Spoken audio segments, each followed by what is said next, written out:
Muito bom dia a todas e a todos. O Sr. Presidente da Junta de Freguesia de Vila Franca de Xira, o Sr. Vereador Aurélio Marques, o Sr. Diretor Científico do Museu do Neorrealismo, o Sr. Presidente da Direção do Palácio Nacional da Ajuda, os Srs. Oradores, permitindo-me uma especial referência à Presidente da Assembleia Geral da ICOM, Doutora Clara Camacho, que esta casa também é a sua. Senhora Diretora da Cultura da Câmara Municipal de Vila Franca de Xira, Doutora Fátima Faria Roque, caras e caros membros da nossa equipa da Cultura em Vila Franca, demais convidados, minhas senhoras e meus senhores. Entendeu o município de Vila Franca de Xira, através do seu Museu do Neorrealismo, organizar esta jornada de reflexão intitulada Desafios Contemporâneos da Educação Não Formal nos Museus. E este entendimento resulta já da reflexão interna que este museu tem vindo a fazer, numa perspectiva que tem por base as características, interesses e expectativas dos públicos que nos procuram, a par daquilo que sabemos ser a missão de uma entidade museológica como aquela onde hoje vos recebemos. No nosso país, o tema da relação entre museus e educação desde cedo começou a interessar os profissionais das instituições museológicas, remontando a criação do primeiro serviço educativo ao Museu Nacional de Arte Antiga, da autoria de João Couto, há pouco mais de meio século. E este serviço abriu, de forma pioneira, uma frente de atuação para o museu e propiciou o rasgar de horizontes do setor museológico. Foi, no entanto, preciso esperar pelo final dos anos 70 e princípio dos anos 80 do século XX para assistir a um primeiro surto significativo de criação de serviços educativos em museus. Numa primeira fase, sobretudo em museus de administração central e privados, e mais tarde no contexto da imparável criação de museus sob responsabilidade autárquica. A progressiva abertura e preocupação dos museus relativamente a questões como a da cidadania ativa e inclusiva, bem como da educação para a cultura, constituindo tendência iniciada nos anos 70 e que no plano internacional encontrou forte expressão nas correntes da nova museologia, mas também na museologia anglo-saxónica, foi em Portugal favorecida pela democratização cultural subsequente a 1974, em que importa salientar a intervenção das autarquias. No final dos anos 90 do século XX e até o início do novo século, os serviços educativos surgem enquanto expressão vincada e estruturada, prevendo alguns museus na sua gênese organizacional a existência de tais serviços e adaptando-os aos desafios da contemporaneidade. Neste processo, a ação desenvolvida pela Rede Portuguesa de Museus tem sido fundamental. Podemos certamente afirmar que a criação e evolução dos serviços educativos dos museus portugueses se inscreve no quadro evolutivo dos próprios museus e na mudança de paradigma museológico dos últimos 30 anos.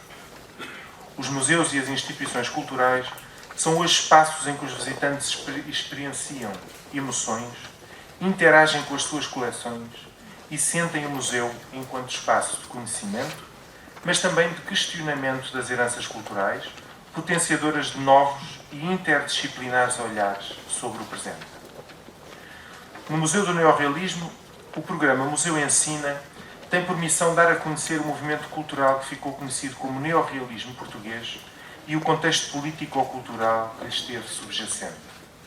Neste sentido, o seu serviço educativo desenvolve estratégias de mediação artística e cultural para públicos diferenciados que abarcam visitas guiadas às exposições e um lato conjunto de atividades que as complementam e dinamizam e de que destacamos o poemário neorrealista e neorrealista infantil, o diário gráfico, a geografia do neorrealismo, o itinerário neorrealista juvenil, o jogo da glória do neorrealismo ou o neorrealismo contado através dos objetos.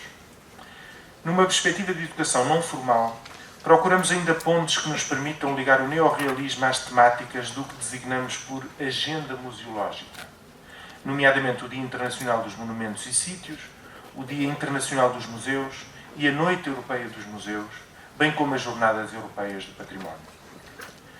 Não posso deixar ainda de aproveitar para hoje realçar o trabalho que temos vindo a realizar com o reconhecimento público, aliás, no âmbito do nosso Museu Municipal, seja na área de investigação, com notáveis descobertas, por exemplo, quanto à presença romana na Península Ibérica, estando, aliás, o nosso escudo romano na exposição internacional que inaugurou a semana passada no Museu Nacional de Arqueologia. Seja ainda na área do alargamento e qualificação da rede local de museus, com a requalificação completa do núcleo museológico de Alverca, a criação do núcleo museológico na Póvoa de Santiria e com a recente inauguração do novo Centro de Arqueologia de Vila Franca de Xira, na localidade das Cachoeiras. Destaque merece ainda, para além da programação cuidada do Museu Municipal, dentro e fora dos seus espaços institucionais, a excelente qualidade das publicações dos nossos museus, que mais uma vez nos últimos anos têm sido premiadas pela APOM. Excelentíssimas senhoras, excelentíssimos senhores, a todos quantos nos acompanham hoje, e em particular aos intervenientes nos painéis desta jornada, agradecemos a receptividade e franca disponibilidade para o nosso convite. Agradecemos ainda a todos quantos contribuíram para a realização desta iniciativa, sejam os funcionários e colaboradores do município ou as empresas e entidades parceiras. A jornada que agora se inicia em muito contribuirá, disso estamos certos, para uma reflexão conjunta quanto à forma e ao conteúdo, para aqui usarmos uma expressão cara aos neorrealistas, destes nossos programas e estratégias. Bom trabalho.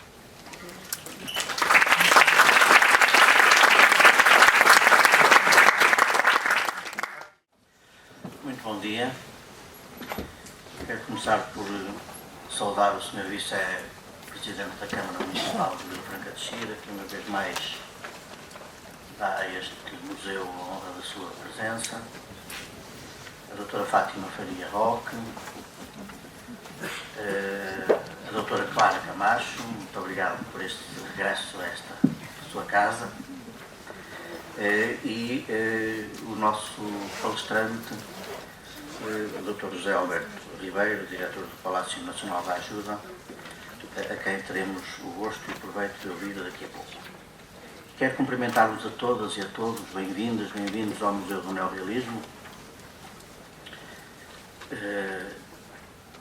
Este museu, que muito gostosamente hoje vos acolhe, é uma instituição do município de Vila Franca de Xira, mas com uma assumida vocação nacional.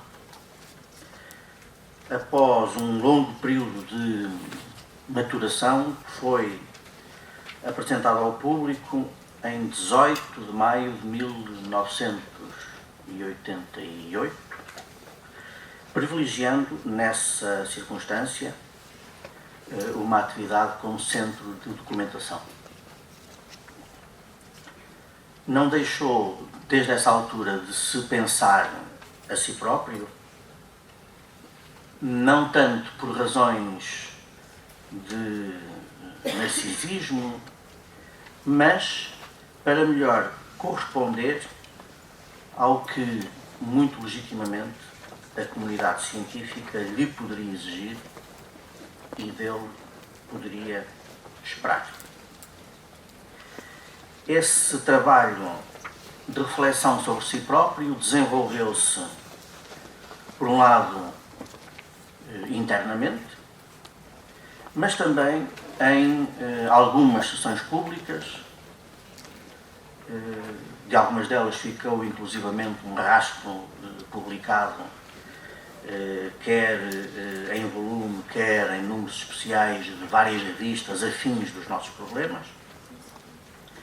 E tudo isso em estreita relação, quer com as transformações das práticas museológicas, quer com a renovação dos estudos sobre o neorrealismo, que desde os finais dos anos 90 do século passado se aceleraram significativamente. E talvez seja oportuno dizer, desde já, como o Museu do Neorrealismo esteve profundamente implicado na renovação desses estudos. a elevada competência que desde muito cedo foi reconhecida à equipa do museu fez com que várias personalidades fundamentais do neorrealismo ou os seus familiares aqui depositassem os respectivos espólios, a maior parte dos quais em regime de doação. O arquiteto Alcino Soutinho projetou o edifício em que nos encontramos, que conjuga a intensidade de uma beleza discreta, uma forte mas integrada presença no espaço urbano e uma funcionalidade eficaz. Foi um edifício inaugurado em 20 de outubro de 2007, data que, entretanto, o museu tem vindo periodicamente a relembrar, e afirmou-se de imediato, sob a direção de David Santos, de um modo, a um tempo audacioso e pertinente, cuja programação projetou a problemática do neorrealismo nas preocupações atuais sobre o real, cuja obsessão regressou à cena artística e teórica nos últimos anos. Eu gosto de sublinhar, e permitam-me que o faça uma vez mais nesta ocasião, a singularidade do Museu do Neorrealismo. O Sr. Vice-Presidente da Câmara já referiu algumas coisas fundamentais acerca disto. Eu vou-me limitar a 2 ou 3 pequenos pormenores. É que este museu não é um museu de autor. Também não um museu de um período artístico, por exemplo. É um museu de um movimento que pensou as suas múltiplas expressões artísticas, tomadas sempre na sua irredutibilidade, dotadas de uma eficácia social e de uma eficácia política, em linha, talvez seja também oportuno relembrá-lo, com grandes preocupações internacionais europeias desse período, sobretudo anos 30 e 40. Mas também preocupações europeias, mas também preocupações norte-americanas, preocupações brasileiras, preocupações ibero-americanas. O neorrealismo, afinal, foi a resposta portuguesa a problemas que não são portugueses, ou pelo menos não são só portugueses.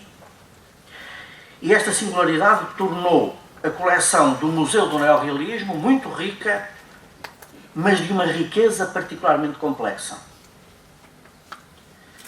Muitos espólios pessoais e literários.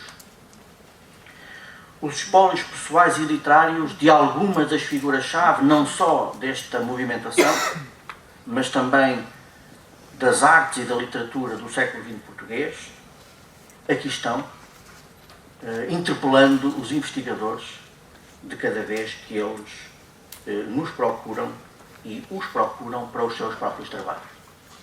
Estou a falar dos espólios literários de, por exemplo, isto vai ser sempre, por exemplo, entre outros, Soeiro Pereira Gomes, Alves Redol, Manuel da Fonseca, Carlos de Oliveira, Joaquim Namorado, Mário Braga, Alexandre Cabral, Álvaro Feijó, Antunes da Silva, Mário Sacramento e um longo e etc.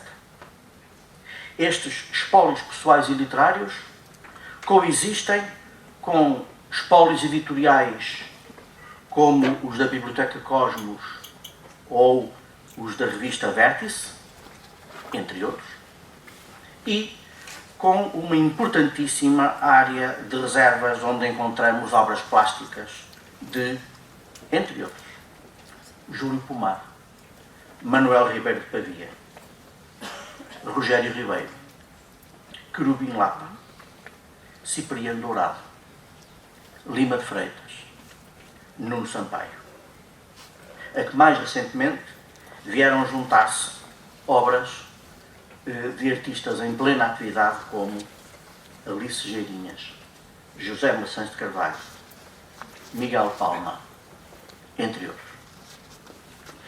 A percepção de que esta singularidade da coleção e, portanto, a singularidade das propostas do Museu do Neorrealismo está inevitavelmente ligada a uma singularidade da sua leitura, da leitura dessa coleção e da leitura dessas propostas, levou-nos a uma interrogação aprofundada sobre os serviços educativos, sobre o nosso serviço educativo.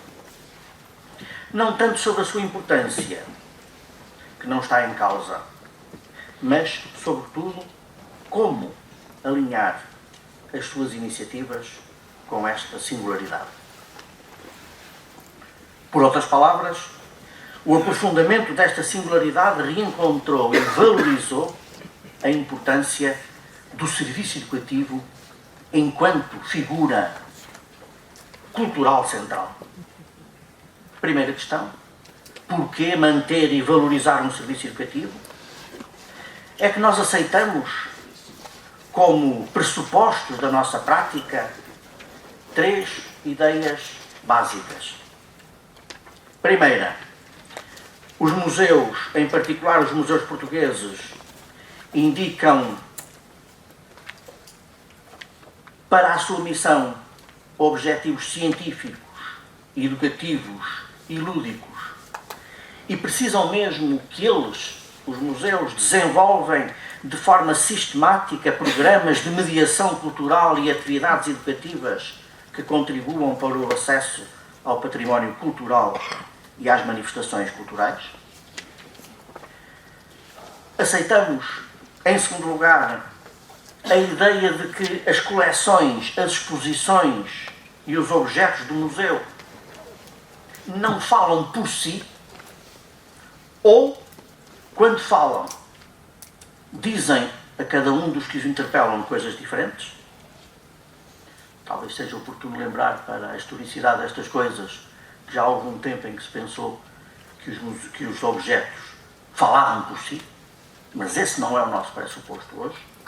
Terceiro, a educação deixou de ser um processo localizado no tempo qualquer das nossas vidas e tornou-se um processo que, como diz o lugar comum, eventualmente verdadeiro, decorre ao longo da vida. A pergunta seguinte, admitidos estes 3 pressupostos como ideias coordenadoras e orientadoras, a pergunta seguinte é: que serviço educativo? Que discursos farão falar as coleções? Farão falar as exposições? Farão falar os objetos que o Museu do Neorrealismo apresenta na sua exposição de longa duração ou nas suas exposições periódicas? Que discursos farão falar esses objetos de modo a que eles digam alguma coisa, para manter esta imagem da verbalidade, para que eles digam alguma coisa aos diferentes públicos que são o seu público? Foi para nos ajudarem nestas respostas que promovemos a presente jornada de reflexão. Eu quero agradecer publicamente a possibilidade da sua realização a toda a competentíssima equipa do Museu do Neorrealismo, coordenada pela doutora Fátima Faria Roca, e muito em especial agradecer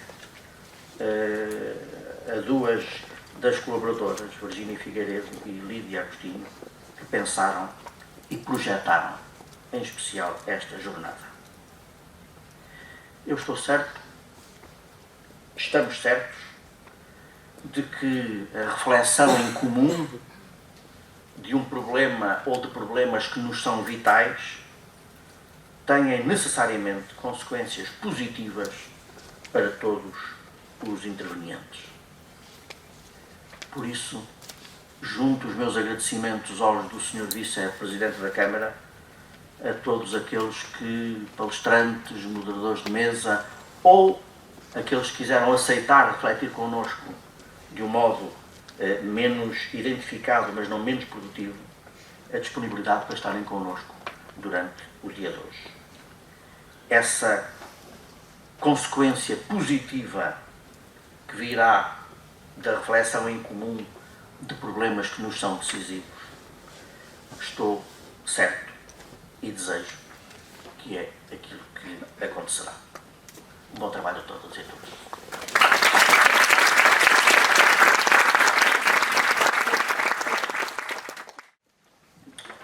Muito bom dia a todos.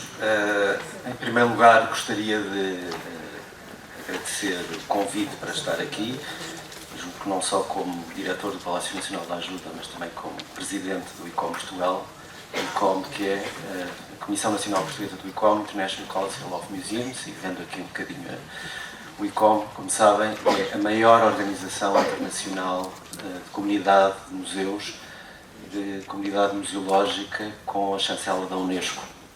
E Portugal, sendo um país pequeno, com uma comunidade em termos de ICOM mais pequena comparado com outros países onde está mais implantado, tem vindo a crescer, e o nosso objetivo é sempre defender os museus e a comunidade museológica que aí trabalham. Dito isto, gostaria de agradecer o convite ao Sr. Vice-Presidente da Câmara Municipal de Lisboa e ao Presidente da Câmara, obviamente, ao Sr. Diretor Científico do Museu do Neorrealismo, a Dra. Fátima Roque, e a equipa que projetou e delineou este encontro, esta jornada de reflexão, e aproveito também para cumprimentar algumas caras conhecidas de ex-colegas com quem colaborei há cerca de 25 anos atrás, aqui. Não foi aqui, foi noutro museu. É um prazer revê-los e é um prazer voltar aqui, além de outras caras conhecidas, de colegas que estão aqui nesta sala. Falar de o que eu trago são linhas orientadoras que eu espero que venham a ser, e são, pelos intervenientes que estão neste painel durante o dia, vão ser debatidas e vão ser faladas. Hoje em dia, julgo que não está em causa a existência de serviços educativos nos museus.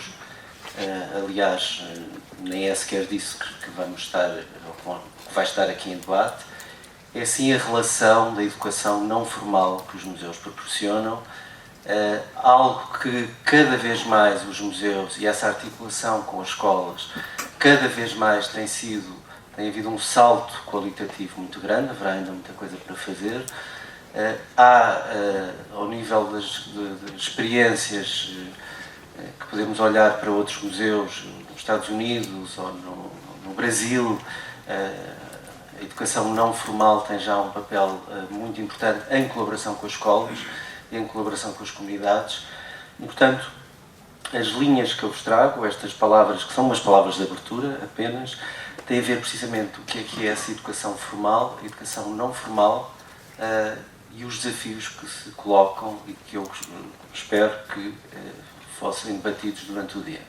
Infelizmente não poderei estar da parte da tarde, mas terei muito gosto depois de ouvir a relatora final, Clara Camacho, depois falaremos sobre isto com muito gosto. Bom, eu fico aqui sentado, peço desculpa, mas tenho mais luz. Há 25 anos atrás via melhor, não precisava de óculos, e agora preciso. A educação formal é definida como uma formação organizada, principalmente na instituição escolar, através de diversos componentes pedagógicos e administrativos, aquilo que nós definimos como o ensino escolar. Este tipo de educação, que está consolidado atualmente, cá em Portugal, mas temos que pensar que há sítios, pensar, por exemplo, nos Estados Unidos, onde se pode estudar em casa, e, portanto, há outros tipos e não só, há outros tipos de ensino, tornou-se necessária para o ser humano, mas não é o único. Neste sentido, como é que o processo de aprendizagem, não só dos estudantes, nós falámos muito das escolas, mas não só dos estudantes, mas todas as pessoas envolvidas num determinado tipo de educação, podem ser contemplados pela magia do ensino. Fala assim desta magia do ensino, no sentido mais lato, abrangendo também o ensino não formal, que é aquele que nós transmitimos nos museus. Surge então a educação informal, abrangendo toda a aprendizagem ocorrida nas redes sociais, na vida cotidiana, com as redes familiares, vizinhança, amizade, lazer, formação, etc. Associada a ela, existe a educação não formal ou semi-formal, referindo-se às atividades pedagógicas que ocorrem em museus e misturam aspectos da educação formal e informal. A livre escolha das pessoas é fundamental para que se crie um ambiente informal de educação. Fazendo referência a estes ambientes, os museus representam muitíssimo bem. Até ao século XX, os museus eram tidos como lugares centrais de pesquisas científicas, começando aos poucos a dividir o papel importante da comunidade científica com as universidades e outros centros de pesquisa, ou então eram locais, os museus, de repouso de obras artísticas que, por uma ou outra razão, atingiram o estatuto de peça de museu. Essenciais na produção do conhecimento em várias áreas das ciências e humanas e ciências exatas também, os museus possuem uma função importantíssima no papel educativo e informativo. E como é que isso é feito? De onde vem o ensino a partir dos museus e das suas posições? Acima de tudo, deve-se ter o conhecimento que os museus são também locais centrais de divulgação, de popularização e educação, servindo como ponte entre o que está exposto e o conhecimento que ocorre nas ações educativas. Aliás, chamo a vossa atenção para quem quiser, é um assunto que agora não me cabe aqui desenvolver, mas foi aprovado muito recentemente um novo conceito de museu pela Unesco, que é muito mais lato, está na página do ICOM Portugal, podem consultar, do Património Cultural também está referido, em que o museu é entendido como algo nuclear na sociedade. É como a escola, é transversal, mas é transversal onde todos têm acesso e onde são focadas e são vincadas mais as suas funções sociais. O potencial didático dos museus para o ensino da ciência ou da arte, quando falo ciência, falo do conhecimento, vem sendo fortemente utilizado nos espaços escolares. Difundir o conhecimento e intensificar o aspecto do ensino-aprendizagem das ações museais nas escolas tem sido um desafio até o início do século XXI. Por estas razões, há muito tempo que as escolas procuram estes espaços, museus, para visitas, fazendo com que o museu promova várias ações educacionais voltadas para esse público específico. As atividades desenvolvidas nestes espaços referem-se não apenas em tornar acessíveis as informações presentes nas exposições para o público visitante, como também proporcionar momentos de prazer, de deleite, de desfrute, de vivências lúdicas, de contemplação e de aprendizagem muito mais vasta. No museu podem-se aprender, por exemplo, no Museu do Neorrealismo, podem-se aprender questões relacionadas com valores humanos, valores de cidadania, direitos humanos, e essa educação não formal a escola não passa, e o museu pode colaborar e trabalhar em parceria com a escola. Sendo os museus um veículo primordial de transmissão de valores, de conhecimentos, esses espaços são fundamentais, pois essa formação ajuda as pessoas a pensar, traz autonomia e faz com que tenham uma compreensão do todo. Diversas interações são construídas durante o processo de educação não formal e uma delas é a do aluno e o conhecimento exposto. Tais interações são responsáveis por estabelecer conexões entre os conhecimentos ali vivenciados no museu e as experiências que o indivíduo já traz consigo, seja ela uma simples conversa familiar ou até mesmo o conteúdo aprendido dentro da sala de aula. Deste modo, as visitas aos museus evidenciam o que os processos de aprendizagem dos estudantes acabam potenciadas. É preciso haver uma maior sensibilização dos educadores e dos profissionais de museus, de forma a compreender que os ambientes informais de educação, tais como os museus, representam espaços acessórios para o processo educativo formal, e que a educação não formal precisa de ser valorizada e intensificada em todos os níveis educacionais. E como é que os museus e as escolas podem colaborar para criar um novo futuro na educação? Certamente com muita proatividade e engenho e criatividade, que é o que todos os profissionais dos museus têm, felizmente.